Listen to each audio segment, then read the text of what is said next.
guys, and welcome back to another class of our course about the complete introduction to quantum computing. So in today's class, we are going to talk more in depth about the subject and basically understanding what exactly is quantum computing.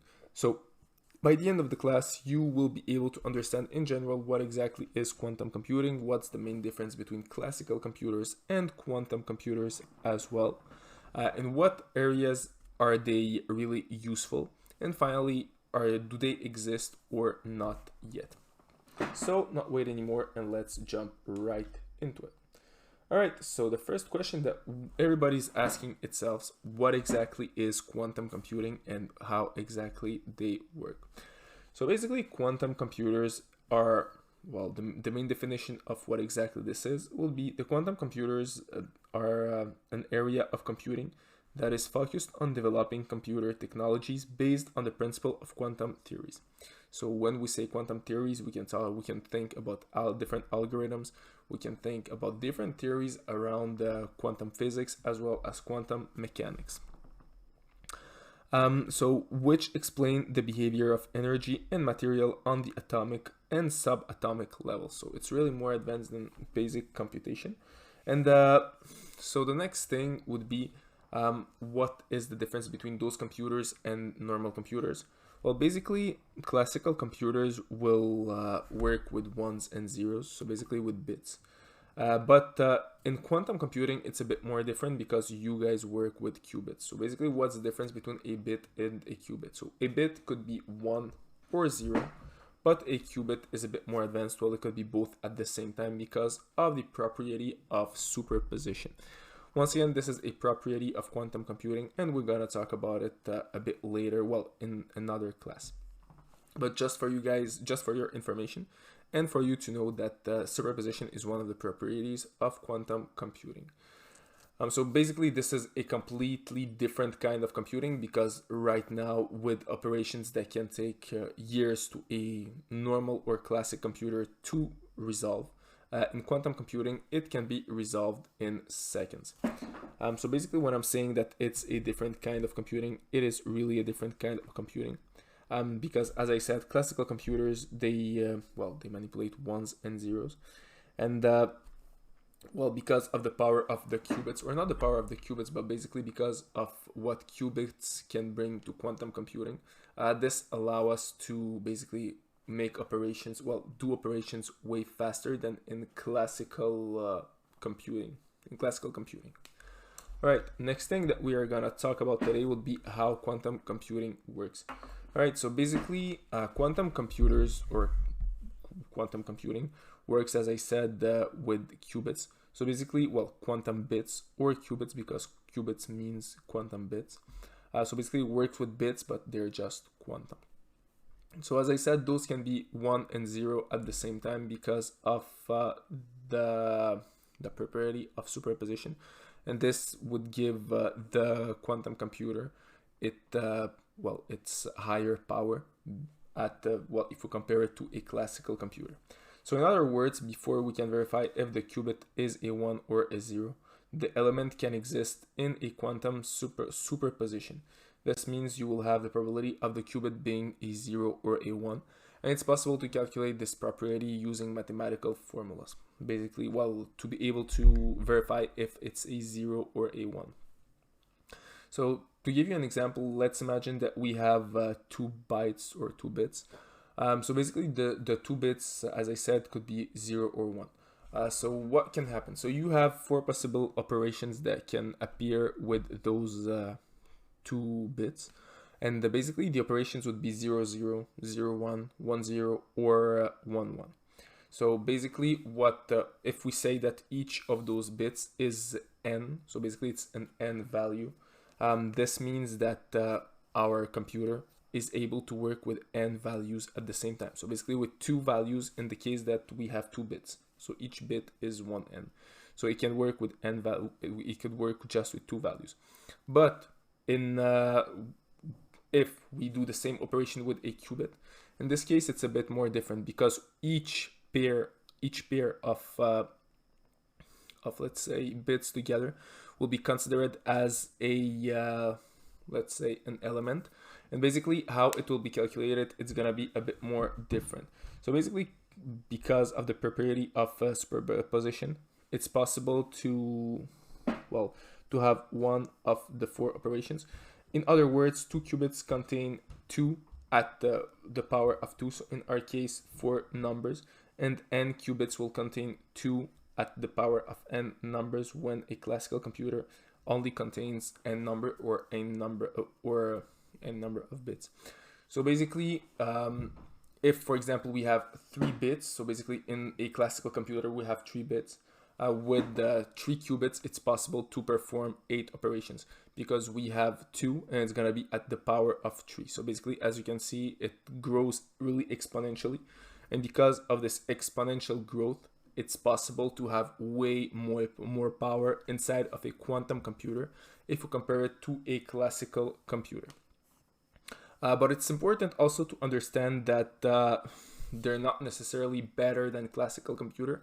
They're just way more powerful in some really specific tasks. So basically, if we have some really specific calculations that we want to perform in today's world, well, they will be basically used for those operations. But we're not yet at an era where we can use it on our everyday life. So basically, it's really for some specific calculations that are really well, it's really specialized in those applications. So basically, if quantum computing becomes a bit more popular and we develop really a lot of quantum computers, in what field they will be really useful? So basically, they can be useful in plenty of fields, but 4 of the more important, in my opinion, are those right here.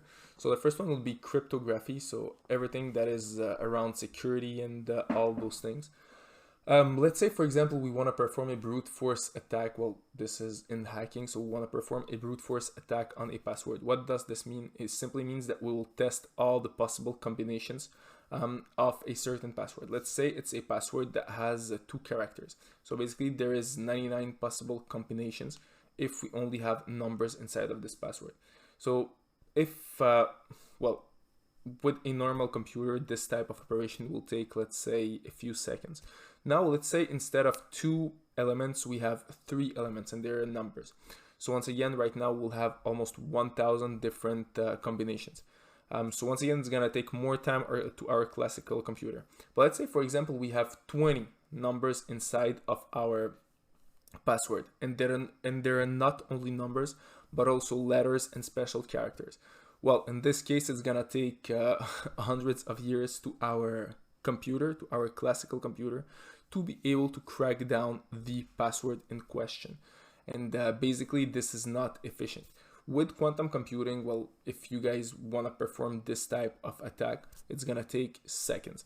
So it can work this way, but if we reverse engineer, it's possible also to find the combinations that will work against all this. So basically, to make systems way more secure, to create, as I said, a way more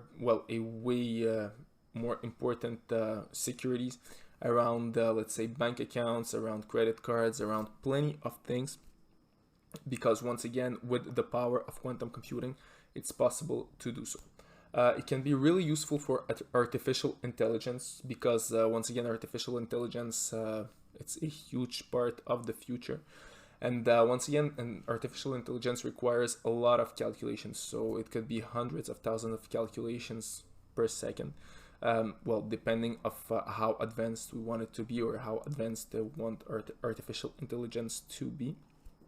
And basically, to be able to perform all those calculations at the same time, yes, it could work with a classical computer, but it will require a lot of computing power. And if you don't have a lot of computing power, well, the thing is, it's not gonna take seconds, it's gonna take minutes and even hours. With quantum computers, it's possible to, well, to perform all those operations in a fraction of a second. So basically, everything will become way more faster, especially in the field of artificial intelligence. When I'm talking, the next thing would be finances. So when I'm talking about finances right now, it could be, for example, for trading. So in the trading industry, there is a lot of people who are performing technical trades.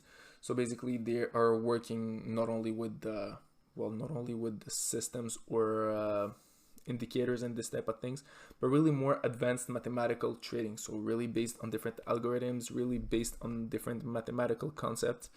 And sometimes it's not really easy to to create a strategy and to backtest it on, let's say, 20 or 25 years on a second graph. So it requires a lot of calculations.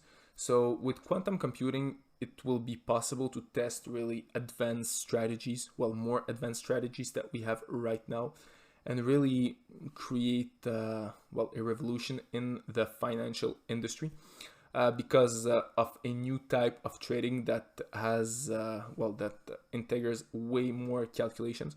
And with quantum computing power, it's gonna be, well, it's gonna be a revolution. So basically, because of this, the first companies that will have access to those computers will be able to basically, well, will be able to make a lot of profits from those computers. But once again, as I said, they can really be useful for some really specialized tasks.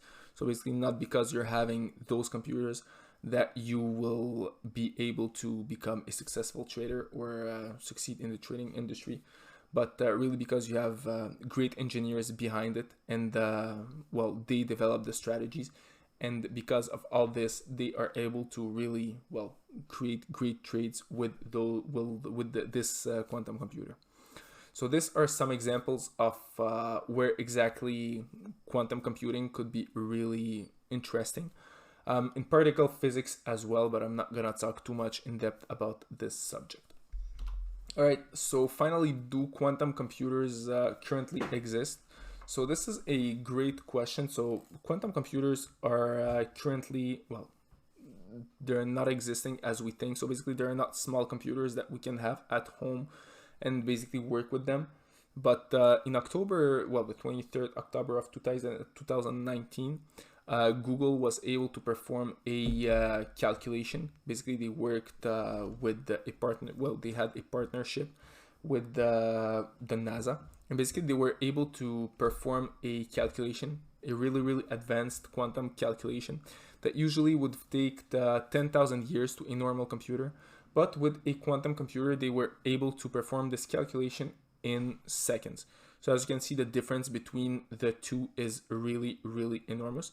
And this is why quantum computers, in my opinion, are really the future of computing. Well, especially for those really specialized tasks. So I hope right now, guys, you have a little introduction to the subject. So as you can see, the subject is not simple to understand. But once again, this is a really interesting subject, and it's really worth it to have an introduction to it. So that's it for this class, guys, and see you all in our next class.